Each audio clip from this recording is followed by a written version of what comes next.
욥기 1장. 우스 땅에 욥이라는 사람이 살고 있었습니다. 그 사람은 흠없고 정직했으며 하나님을 경외하고 악을 미워했습니다. 그에게는 7명의 아들과 3명의 딸이 있었습니다. 그는 양 7,000마리, 낙타 3,000마리, 겨릿소 500쌍, 암나귀 500마리를 가졌고 수많은 종들을 거느렸습니다. 그는 동방에서 으뜸가는 부자였습니다. 욥의 아들들은 자신의 생일이 돌아오면 형제와 누이들을 초대하여 잔치를 베풀어 함께 먹고 마셨습니다. 이렇게 잔치가 끝날 때마다 욥은 자녀들을 불러 몸과 마음을 깨끗하게 하고 아침 일찍 일어나 자녀 수대로 태워드리는 제사인 번제를 함께 드렸습니다. 이는 혹시 내 자녀들이 마음으로 죄를 짓거나 하나님을 저주했을지도 모른다는 생각을 했기 때문입니다. 이와 같이 욥은 항상 신앙적으로 행동하였습니다. 어느 날 천사들과 사탄이 여호와 앞에 섰습니다. 여호와께서 사탄에게 어디서 왔느냐? 라고 물으셨습니다. 사탄이 여호와께 세상 여기저기 두루 돌아다니다 왔습니다. 라고 대답했습니다. 여호와께서는 사탄에게 네가 내 종 욥을 주의하여 보았느냐? 욥처럼 흠없고 정직하며 하나님을 경외하고 악을 미워하는 자는 세상 어디에도 없다. 라고 말씀하셨습니다. 그러자 사탄이 말했습니다. 욥이 아무런 이유 없이 하나님을 경외하는 줄 아십니까? 주께서 욥과 그 가정과 재산을 늘 지켜주시지 않으셨습니까? 주께서 그가 하는 일마다 복을 주셔서 부유해진 것입니다. 그러나 이제 주께서 손을 내미셔서 그가 가진 모든 것을 빼앗아 보십시오. 그러면 그가 주님을 똑바로 쳐다보며 저주할 것입니다. 여호와께서 사탄에게 말씀하셨습니다. 좋다. 그가 가진 모든 것에 대해 내 마음대로 시험해 보아라. 그러나 그의 몸에는 손대지 마라. 그러자 사탄은 곧 여호와 앞에서 떠나갔습니다. 하루는 욥의 자녀들이 맏형 집에 모여 음식을 먹으며 포도주를 마시고 있었습니다. 그때 한 심부름꾼이 욥에게 와서 이렇게 말했습니다. 소들은 쟁기질을 하고 암나귀들은 그 곁에서 풀을 뜯고 있었습니다. 그런데 스바 사람들이 들이닥쳐 소들과 암나귀들을 빼앗고 종들을 칼로 쳐서 죽였습니다. 오직 저 혼자만 도망쳐 나와 이렇게 주인께 보고드리는 것입니다. 그의 말이 끝나기도 전에 다른 사람이 와서 말했습니다. 하늘에서 하나님의 불이 떨어져 양떼와 종들을 태워버렸습니다. 오직 저만 간신히 도망쳐 주인께 보고드리는 것입니다. 아직 이 사람의 말이 끝나기도 전에 또 다른 사람이 와서 말했습니다. 갈대아 강도가 샘물이나 들이닥쳐 낙타들을 빼앗고 종들을 칼로 쳐서 죽였습니다. 오직 저만 도망쳐 나와서 주인께 보고드리는 것입니다. 아직 이 사람의 말이 끝나기도 전에 또 다른 사람이 와서 말했습니다. 주인님의 자녀들이 큰아들 집에 모여서 음식을 먹으며 포도주를 마시고 있었습니다. 그런데 갑자기 사막에서 강풍이 불어와 내 집에 내 모퉁이를 덮쳐 자녀분들이 깔려 죽고 오직 저만 홀로 피해 나와서 보고드리는 것입니다. 그러자 욥은 일어나 자기 옷을 찢으며 머리를 삭발하고 땅에 엎드려 하나님께 경배를 드렸습니다. 경배를 드리며 이렇게 말했습니다. 내 어머니 태에서 벌거벗은 채로 나왔으니 벌거벗은 채로 그곳으로 돌아갈 것입니다. 주신 분도 여호와시오 가져가신 분도 여호와시니 여호와의 이름이 찬양을 받으시기 바랍니다. 이 모든 일을 겪어도 욥은 죄를 짓거나 어리석게 하나님을 원망하지 않았습니다. 2장. 어느 날 천사들과 사탄이 또 여호와 앞에 섰습니다. 여호와께서 사탄에게 네가 어디에서 왔느냐 하고 물으시자 사탄이 세상을 두루 돌아다녔습니다. 라고 대답했습니다. 여호와께서 사탄에게 말씀하셨습니다. 네가 내 종 욥을 주의하여 보았느냐? 욥처럼 흠없고 정직하며 하나님을 경외하고 죄를 미워하는 자는 세상 어디에도 없다. 네가 아무런 이유 없이 나를 자극하여 그를 해치고자 했으나 그가 오히려 신앙을 튼튼히 붙들고 있지 않느냐. 그러자 사탄이 여호와께 대답했습니다. 가죽은 가죽으로 바꿉니다. 사람은 자기의 목숨을 구하는 일이라면 무엇이든 내놓게 됩니다. 이제 주께서 그의 뼈와 몸을 병들게 해보십시오. 그러면 그가 주님을 똑바로 쳐다보며 저주할 것입니다. 여호와께서 사탄에게 대답하셨습니다. 좋다. 그를 네 맘대로 해도 좋다. 그러나 그의 생명만은 건드리지 마라.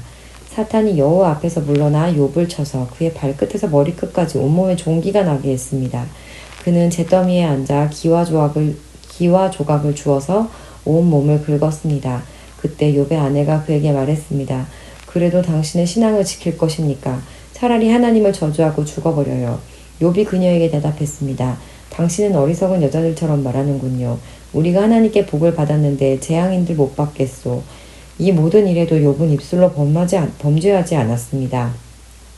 욥의 세 친구의 대만 사람 엘리바스, 수아 사람 빌단, 나아마 사람 소발은 욥이 당한 모든 재앙들을 듣고 집을 떠나 함께 모여 욥을 위로하기로 했습니다. 그들은 멀리서 욥을 바라보았지만 알아볼 수가 없었습니다. 욥의 친구들은 크게 울부짖으며 각자 자기의 겉옷을 찢고 티끌을 머리 위에 뿌렸습니다. 그들은 7일 밤낮을 욥과 함께 땅에 앉아 있었지만 그의 고통이 너무나 커 보여 그에게 한마디도 하지 못했습니다. 3장. 그 후 욥은 입을 열어 자기의 생일을 저주하며 이렇게 말했습니다. 내가 태어났던 그날이 없었더라면, 아들을 가졌다고 말하던 그 밤이 없었더라면, 그날이 어둠에 가려 하나님께 그 날을 찾지 않으시고 빛도 그 날의 광채를 바라지 않았더라면, 어둠과 그늘이 그 날을 삼켜버리고 구름이 그 날을 덮어버리고 흑암이 그 날을 덮쳤더라면, 그날 밤이 칠흑같이 깜깜하며 1년 중 그날이 없었더라면, 그날 어느 그 달에도 그날이 없었더라면, 그 밤에 아무도 아이를 가질 수 없었더라면, 그 밤에 기쁜 외침이 없었더라면, 바다 괴물을 깨우기에 익숙한 사람들이 그 날을 저주했더라면, 그 밤에 새벽 별들이 빛나지 않았더라면, 바라던 빛도 없고 새벽 햇살도 보이지 않았더라면, 나를 낳던 어머니의 자궁문이 열리지 않았더라면, 내 눈이 슬픔을 보이지 않았을 것을, 내가 어머니의 배에서 죽어서 나왔더라면, 나오자마자 죽었더라면, 어찌하여 어머니의 두 무릎이 나를 받았던가, 어찌하여 어머니의 가슴이 나에게 젖을 먹였던가. 그렇지 않았다면 나는 편히 누워 있을 텐데, 그렇지 않았다면 나는 잠자며 쉬고 있을 텐데, 폐허 위에 성을 건축한 왕과 장관과 함께 금과 은으로 집을 채웠던 귀족들과 함께 누워 쉴 텐데, 어찌하여 나는 죽은 채 태어나 빛을 보지 못한 아기처럼 묻히지 못했던가. 그곳에서는 악인이 날뛰지 못하고 피곤한 자들이 휴식을 얻나니, 포로들도 마음을 푹 놓고 더 이상 혹사시키는 주인들의 고함 소리도 들리지 않는구나.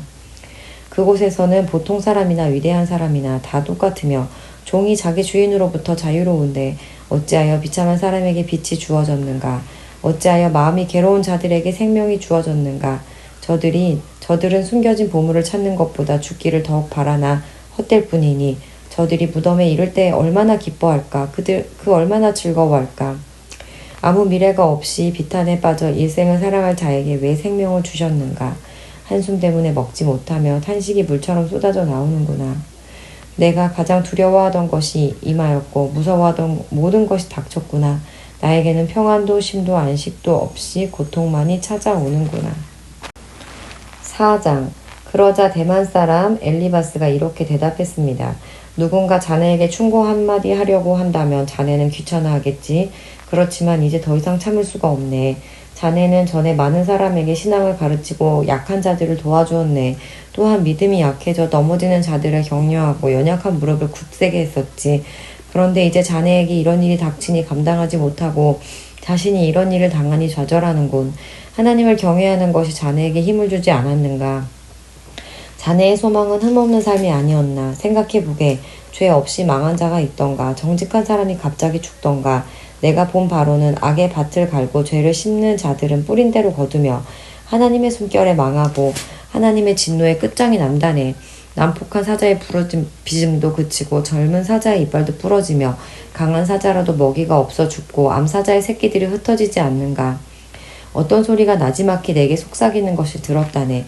밤의 환상으로 머리가 뒤숭숭할 때 두려움과 떨림으로 인해 내 모든 뼈들이 흔들렸지. 그때 한 영이 내 앞을 지나가는데 온몸에 털이 쭈뼛 섰다네. 그 영이 멈춰 서 있었지. 그 형상을 볼 수는 없었으나 그것이 내 앞에 있다는 것을 알 수 있었다네. 조용한 가운데 이런 소리가 들렸어. 사람이 어떻게 하나님 앞에서 의로울 수 있으며 인간이 어떻게 창조주 앞에서 깨끗할 수 있겠느냐. 그분은 자기 종들도 믿지 아니하시며 그의 천사들 중에서도 허물을 찾으신다네. 하물며 진흙집에서 사는 자들, 먼지로 돌아가야 할 자들, 나방보다 쉽게 죽는 자들이야 오죽하겠는가. 하루 사이에 인생이 끝나고 죽어도 안타까워하는 이가 없네. 그들의 장막이 무너지니 미련하게 죽어가지 않는가. 5장. 불러보게나. 자네에게 대답할 자가 있겠는가. 천사에게 도움을 요청하겠나. 분노는 미련한 자를 파괴하고 시기는 어리석은 자를 죽이네. 하나님을 떠난 어리석은 사람이 잠시 성공하다가 갑작스런 재앙으로 망하는 것을 보았네. 그 자녀들이 안전하지 못하니 성문에서 매를 맞아도 구해줄 사람이 없다네. 그가 추수한 것은 굶주린 자들이 먹어치우고 가시덤불에서조차 양식을 구하네. 목마른 자들이 저들의 재산을 탐낸다네. 악은 흙에서 생겨나는 것이 아니고 불행은 땅에서 싹트는 것이 아니라네. 그런데도 인생은 문제를 갖고 태어나네. 그것은 마치 불꽃들이 위로 솟는 것과 같지. 내가 자네라면 하나님을 찾고 내 문제를 하나님께 맡기겠네. 그분은 우리가 알 수 없는 위대하고 놀라운 일들을 셀 수 없이 행하시기 때문이지. 그분이 땅에 비를 내리시고 들판에 물을 보내신다네. 그분은 겸손한 자를 높이시고 애통하는 자들을 안전한 곳으로 이끄시네. 그분은 깨부리는 자들을 좌절시키시고 그들의 일을 성공할 수 없게 하시네.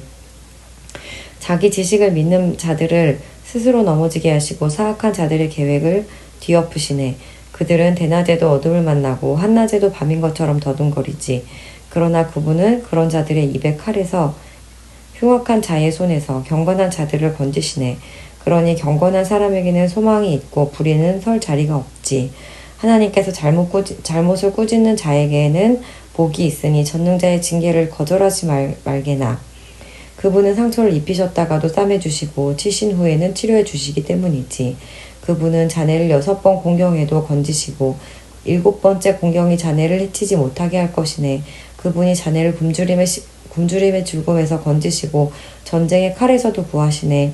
비방을 받아도 안전할 것이며 파멸이 올지라도 두렵지 않을 것이네. 파멸과 굶주림이 올 때에 안심할 수 있고 땅의 들짐승들을 두려워하지 않을 것이네. 자네가 들판의 돌들과 조약을 맺고 들짐승들도 자네와 평화롭게 지낼 것이기 때문이지. 자네의 집이 안전하고 양 우리를 살펴보아도 도둑맞는 것이 없을 것이네. 자네 후손들이 많아져 땅의 풀처럼 될 것이네. 자네는 장수한 후에 무덤에 이를 것이니 이는 마치 곡식단이 추수 때에 타작마당에 도착하는 것과 같지. 보게나 우리의 경험으로는 이것이 사실이라고 확신하네. 이제 자네는 내 말을 듣고 스스로 깨닫게나.